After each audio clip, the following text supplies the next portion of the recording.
पूर्व उद्योग मंत्री जी ने सवाल पूछा, वर्तमान उद्योग मंत्री जी ने जवाब दिया और बिल्कुल सही कहा वर्तमान उद्योग मंत्री जी ने कि हम अपनी पॉलिसीज को अभी नए औद्योगिक क्षेत्र के रूप में लाने आ रहे हैं।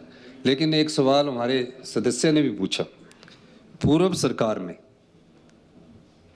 सरकार में इंडस्ट्रीज बंद होने की बात नहीं है।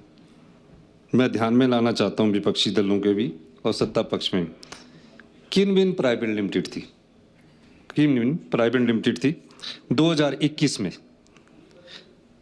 और मैं ये चीज आपके ध्यान में इसलिए लाना चाहता हूं माननीय अध्यक्ष महोदय, 300 बीघा जगह दे देगी 1 रुपये स्क्वायर मीटर के हिसाब से और 100% एग्जम्पशन स्टैंप ड्यूटी में, यानी कि कोई रजिस्ट्री के पैसे नहीं लगेंगे और बिजली भी 10 साल के लिए 3 रुपये पर यूनिट के हिसाब से उनको मिलेगी।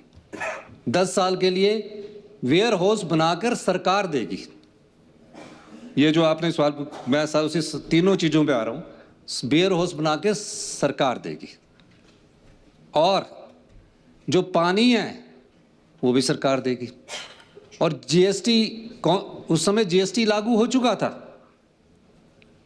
अगर तो एक्साइज और वैट लागू होता तो अच्छा होता, उस समय जीएसटी लागू हो चुका था और जीएसटी लागू होने के बाद इस प्रकार की सुविधा दी गई और किस नाम से दी गई मैं वो भी आपको बताना चाहता हूं। पहले मैं लिखाना 300 बीघा नोट कर लें, 1 रुपये स्क्वायर मीटर के हिसाब से 100% exemption of stamp duty, 100% exemption of electricity duty जो हम 50% लगाते थे, पूरी तरह से दे दी गई।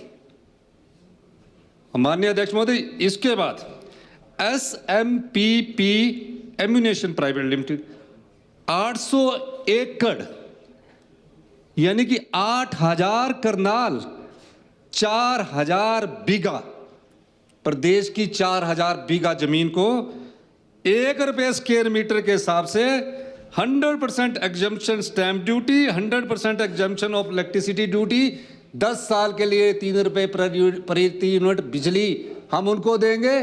और सुनिए, हम अक्टूबर में 6 रुपये खरीदेंगे और इनको 3 रुपये देंगे। एक और इंडो फार्म प्राइवेट लिमिटेड, क्योंकि आपको मैं लाना चाहूंगा, बड़ी बार इन्होंने कहा 30 एकड़ जगह, 300 करनाल, 150 बीघा, 1 रुपये स्क्वायर मीटर।